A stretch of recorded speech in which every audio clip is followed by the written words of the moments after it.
there. Terrific to see him back, playing for Melbourne, scoring that goal. Gee, this is good play by McAdam. At full stretch from 50 to bang through one of his 5 goals. He missed a lot of easy goals for St Kilda early in the year, not that time. Steins, well, it's going to be hard to beat in the Brownlow and very hard to beat in our Footballer of the Year. He's having a terrific season. That was one off the ground. What about this man, Jakovic? Hasn't he set everybody alight in the last few weeks? Bennett was the key full forward and the key goal kicker for Melbourne until about 4 weeks ago, and he's had his colours lowered by this man, Jakovic, who's been quite superb. It was good to see Bennett tapping it over there. Jakovic around, left foot, goal. Very unusual for Tony Lockett to be upstaged by another full forward at Moorabbin, but it really did happen yesterday. McAdam with another terrific goal. But Lockett was well and truly in the action yesterday, and he did manage 5 goals. A fracas there. This is a terrific mark by Big Tony late in the game to kick a goal to bring the Saints back in business. And then Stewie Lowe with Lockett going as well. Lowe taking the mark, and that goal putting them right within touch. But they couldn't make it. Initiative when they got away to 4 goals in the first 10 minutes or so, and much of that was due to Gary Lyon, who scored 3 of those goals. And it was a good performance and a good start, and the best start Melbourne's had for some time. But to St Kilda's credit, they regained a bit of composure due to this man here, Harvey, along with Winmar and McAdam in the forward line. And at half-time actually got themselves back to be 5 points up. But that important third term was costly for them, and it belonged to Steins and Jakovic. And it really was surprising to me how you could leave your best ruckman sitting at the half-back line and let your centre-half forward, or renowned centre-half forward, take all the centre bounces. And Melbourne cleared it out of the centre through guys like Viney and Dyson, and set up that 7 goals quarter, had the scoreboard truly ticking over, and that was enough to get them there, even though it was by the narrowest of margins. So you're talking about Harding and Lowe, aren't you? Talking about Harding and Lowe. It was just a surprise they set up that way. Kelly mentioned Todd Viney's been in terrific form, but I haven't read anywhere where he's been tagged, because he's in the engine room for Melbourne doing well there. Was he tagged yesterday? Didn't appear to be, and that was probably somewhere, you know, a Steve Newport even may have, but that's where he made his name. It's surprising they may not have tried him, but St Kilda, to my observation, set up with a fairly attacking on-ball division with Winmar ruck roving, changing with Harvey, Coghlan in the centre.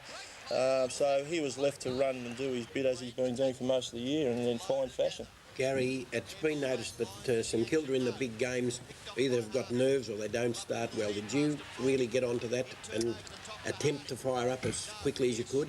Well, it was a huge match for us, Bobby, yeah. Whatever the situation. And obviously, we have to keep winning, and there's a bit of a breeze blowing down our end, so we were mindful of the fact that we had to make the most of it and bash the ball down as long as we possibly could, and we're fortunate to get a few on the board early.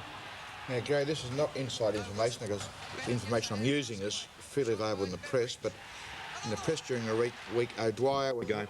But the game basically was over at quarter time when Essendon dominated the last 15 minutes. North Melbourne put up quite a good fight for the first 15 minutes, and one thought we were in for a crackerjack game. But then after quarter time, Sheedy, as Tim has already said, stacked the back line using his rugby tactics. They ran the ball out with handball, used the cover of the members' wing a lot of times, and then kicked the ball over with Kransberg running onto some easy goals, as did Salmon, who returned with Tim Watson and, to a lesser extent, Danaher into some of their best form.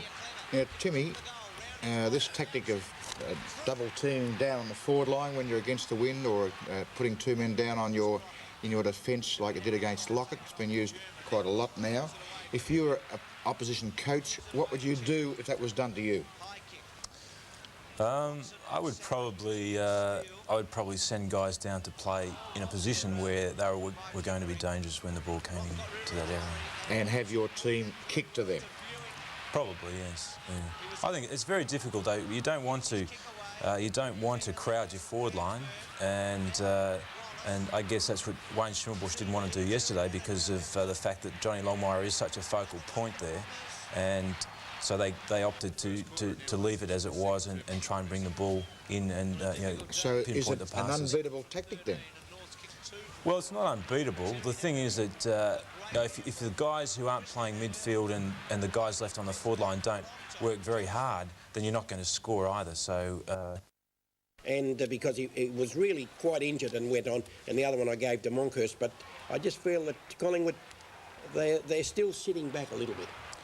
Yeah, mate, their full forward problem looked like being sold by young Richardson. He obviously, out of form yesterday, the weather or an opponent or what? I'm not too sure whether the coaches pay too much attention to the state of the ground, because actually there were some great marks taken there yesterday. So, and Richardson's 4 days, obviously because of his size, he's quite a good mark. But at one stage they had Starcevic and Richardson on the bench. Now, you imagine with two big fellas like that, it's a bit of a worry. He only came into the side in the last minute replacement, didn't he? For Morwood, yeah, Morwood's injury. That's surely he got up assist with the kid. He had a bad one, fair enough, but he wasn't Robinson Crusoe over in the West. No, that's right. Had a bad one and come out and kicked 8 goals. So, actually, this is a magnificent torpedo by Dacus there. Just a couple of paces and go straight through the goals. Accident occurred to Big Lawrence. He was not carried off, but he was taken off with concussion, and he slipped in the role of ruckman, probably beaten by Cloak in the knockouts at the centre, bouncing around the ground at the boundary lines. But as far as getting kicks around the ground, he did very, very well. Rest after the last State of Origin game against South Australia, KB came out and criticised the state concept because his players couldn't come up. But here we see after this state game both Craig Lambert and the Flea getting votes. Well, coaches do get a bit head up with anything that interferes with their team, I suppose. Jared, when next year you're a coach, you'll understand that. Well, actually, Ron, I've just been taking a tally here, and half of the votes have gone to players that have actually played. And that's been the case over the last decade. And that was more, I think, over the last the South Australian Tasmanian. It makes sense because the selectors pick the best players to play for Victoria. They should be the best players on a Saturday. That's exactly right. We're not always given that credit. Exactly right, Bruce. There's young Lambert now. He's very clever footballer. Occasionally misses with his hand passes. I think he's just sometimes doesn't take enough care. That's only my guesstimate. I mean, there's Waitman. He is just an out-and-out champion. I hate to think of his reputation. See, Paul Kelly here elevates himself into the leather goods department. A fine mark. Yes, and Dale Lewis, and I can guarantee you that's the highest this jumper's been up in a long time. Yes, and Ben Allen proving a very accomplished player in most divisions and marking certainly no slouch there either. Well, Wayne Swass had a terrific game yesterday and started off in the first quarter by taking that sensational grab. The man of the moment at the moment, Alan Jakovic, showing what an accomplished player he is. A fine pack mark, very strong indeed. Well, David Grant here takes one of these trademarks, does about 3 of them a week, but unfortunately not quite good enough. It was only one yesterday. And we see young Brendan Gale, another fine young player, up-and-coming big man for the Tigers. And here's Round Ron. Played well in Queensland last week and obviously played well again yesterday. Yeah, there's a bit of a tight one there. There's a few good ones. Here he's getting flying higher than an Ansett flight attendant here as he takes this one in with a very nice grab. And here's David Murphy, who's had a bit of a mongrel of a season, but there's his classic evasion skills, a regulation snap there. Easy work for David. And I think we'll see here Jason Love doing a magical thing from the boundary. How hard is it on that angle, Jared? Look, he turns it backwards and puts it through the goals. It's really a great goal.